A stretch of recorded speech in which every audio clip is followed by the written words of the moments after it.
बिस्मिल्लाहिर्रहमानिर्रहीम।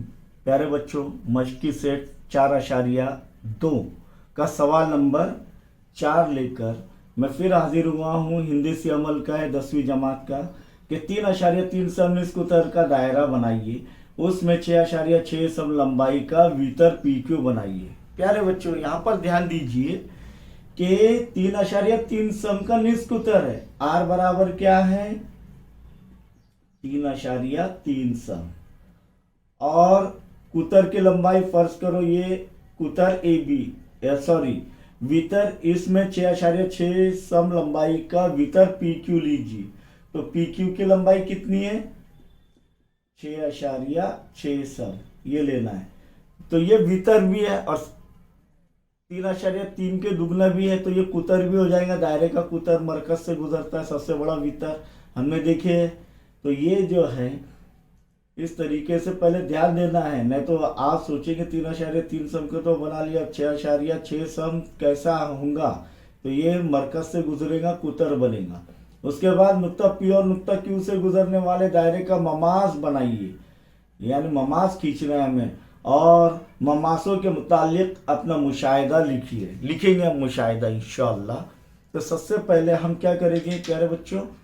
3.2 सम निस्कुतर ले 3.3 सम निस्कुतर लेकर एक दायरा खींचना है।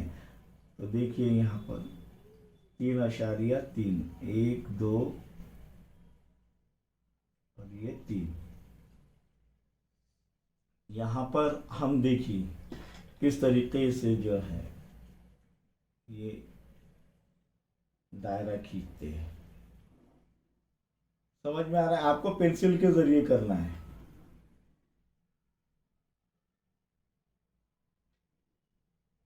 प्यारे बच्चों, यहाँ पर ये मरकज हमने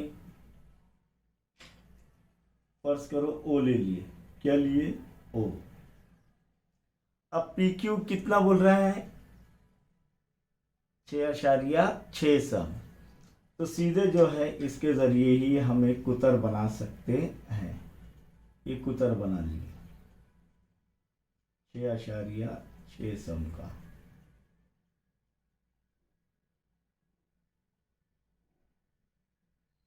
चलो बना लिया हमने पी क्यू 6.6 सम का। लेकिन यहाँ पर क्या बोल रहा है आगे? नुक्ता पी और क्यू से गुजरने वाला ममास खींचना है, यानी ममास खींचना है हमें।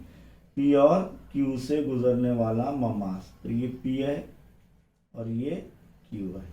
अब कैसे खींचेंगे? यहाँ पर ये नहीं कहा उस गया सवाल में कि मरकज का इस्तेमाल कीजिए या मरकज का इस्तेमाल किए बगैर। तो जो आसान लग रहा है उससे आपको करना है। चलिए हम मरकज का इस्तेमाल किए बगैर जो है इसको करेंगे। तो क्या करना पड़ेगा? हमें ये निस्कुतर को आगे बाहर की जानिब इधर भी बढ़ाना है और इधर भी बढ़ाना है। बढ़ाने के बाद क्या करेंगे?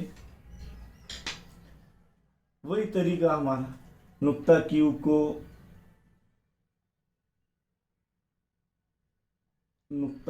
को क्या करेंगे?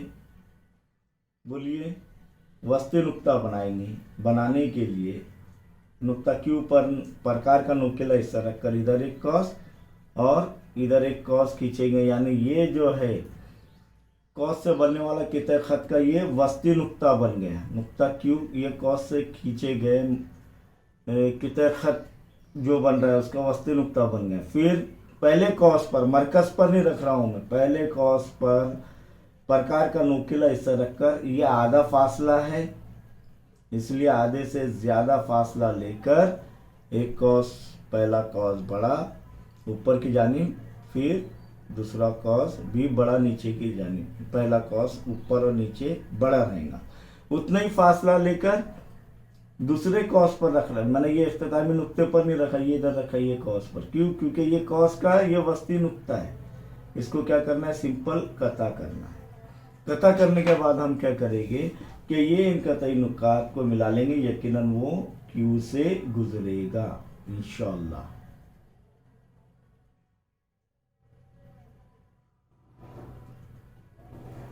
देखिए गुजरा क्या नहीं? ये खत पी ममास है, ये एल, खत एल ममास। अब यहाँ पर इसी तरीके से हम जो है नुक्ता पी से भी ममास खींचना है, तो इसे वस्ती नुक्ता बनाने के लिए नुक्ता पी पर नुकीला हिस्सा प्रकार का रखकर इधर एक कॉस और इधर एक कॉस, तो ये कॉसेन से बनने वाला कितने खत का वस्ती नुक्ता बन गया। फिर पहले कॉस पर रखकर आधे से ज़्यादा फासला लेकर एक कॉस ऊपर, पहला कॉस बड़ा बनाना है प्यारे बच्चों, और नीचे की जानिब भी पहला कॉस बड़ा बनाना है। उतना ही फासला लेकर ये कॉस पर रखकर इसको क्या करना है, कता करना है, और ये इन कतई नुकात को मिलाकर यकीनन वो नुक्ता पी से गुजरेगा।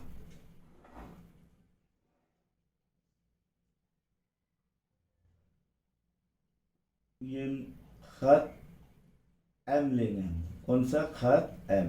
प्यारे बच्चों ये दोनों भी ममास क्या है, उमूद है,